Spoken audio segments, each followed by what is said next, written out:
Hello students, today we're doing inquiry 9.1. We are going to be finding out some information and preparing a scientific drawing of an organism called Daphnia. So if you remember from the getting started activity, Daphnia is related to things like shrimp and lobster. They are a crustacean. They live in water. Daphnia live in fresh water. They are aquatic and they are very tiny. Now shrimp are pretty small, but now Daphnia are microscopic. They're very little. You can kind of see them with your own eye without using a microscope or other magnification, but they are very small. So if we're going to study them, we will need to use the microscope to see them. So the question for this lab is what type of organism is Daphnia? So think about what you already know about living things. We've already talked about some different kingdoms of living things. We've talked about the animal kingdom, the plant kingdom, the protist kingdom, the bacteria kingdom, or kingdoms. There's two bacteria kingdoms. But think about what a Daphnia would be. Okay, we know it's related to shrimp and lobster. So we know that it is an animal. Think about other things you know about it. Is it a vertebrate animal or an invertebrate animal? It actually is an invertebrate animal. And if we think a little bit more about its characteristics, it's a type of invertebrate animal called an arthropod. The phylum that it's in is called Arthropoda. And it's in a class of arthropods called Crustacea.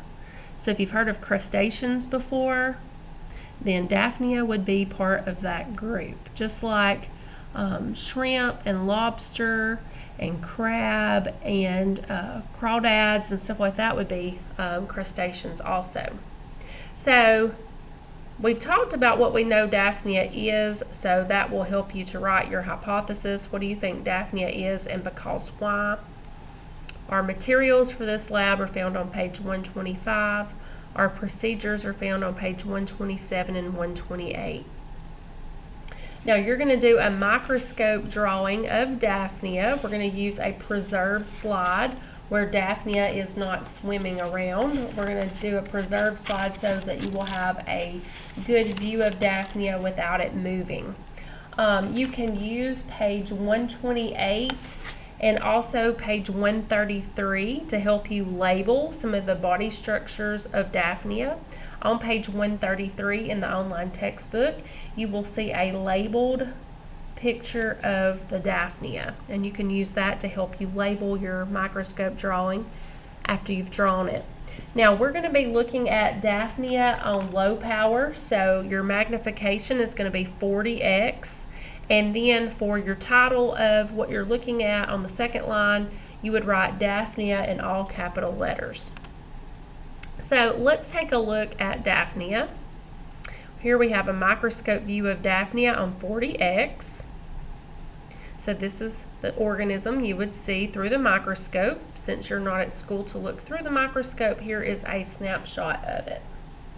So when we are looking at the Daphnia, we are looking for some of its organs. Now it is a very simple invertebrate animal, but it is complex enough that it has some different organs.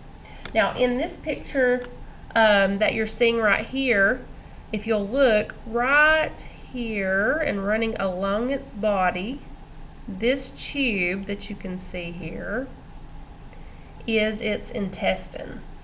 It runs from the mouth and curves around down its back and then around to the bottom of its body. That would be its intestine. It runs from mouth to anus. The color of its intestine here, you see it's brown. It looks brown. Why do you think it looks that color? Okay, next we would find Daphnia's heart. Okay, if we are looking at a live Daphnia, it'd be easier to see because the heart would be beating. But right in here is Daphnia's heart. Like I said, if we saw a live one, you would notice it beating. And in the next lab, inquiry 9.2, we will see a live Daphnia. Okay, the next thing we want to notice is the brood chamber. The brood chamber is where the female would carry the eggs. The brood chamber is right here. And inside that brood chamber, you see right here an egg, at least one egg. There may be more than one right there, but there's at least one egg right there.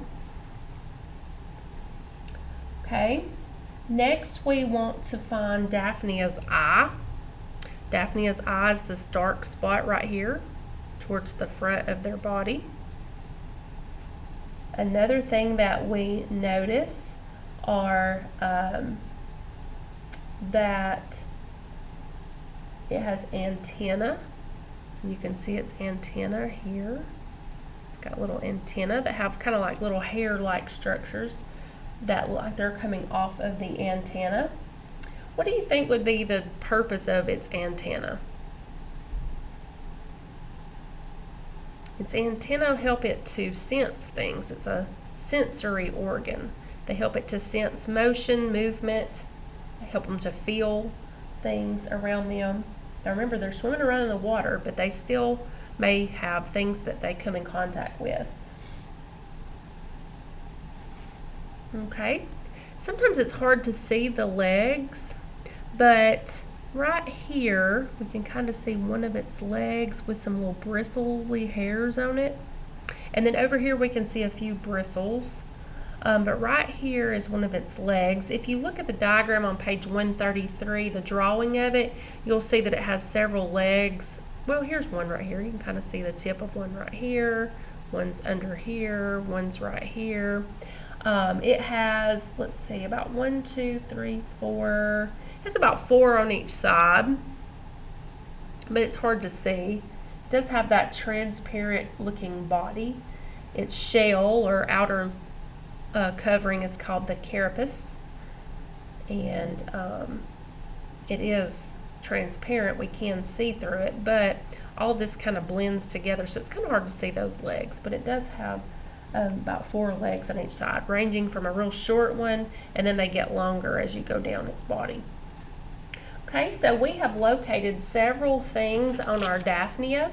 So when you do your microscope drawing, make sure you draw out lines and label a couple of those parts. I'd like for you to label at least 3 parts of the Daphnia on your microscope drawing. Okay, let's go back to our lab report. After you've done your microscope drawing, you will need to read the transparent water flea on page 132 and 133 in your book. It has about 5 or 6 paragraphs that go into detail about Daphnia. So please read those so that you can learn all about Daphnia. And then you have some analysis questions to answer. Most of these, well, number 1 is kind of your opinion, but the other of these questions are going to be found in the reading passage on page 132 and 133. But number 1 and number 4 are more of your opinion. But 2, 3, and 5, you can find those on page 132 and 133 when you do the reading passage. Okay, on your vocabulary, Daphnia, of course, would be the creature that we're looking at, and Daphnia is also part of its scientific name. Its scientific name is Daphnia pulex, or the species we're looking at is called Daphnia pulex, but there are other species of Daphnia.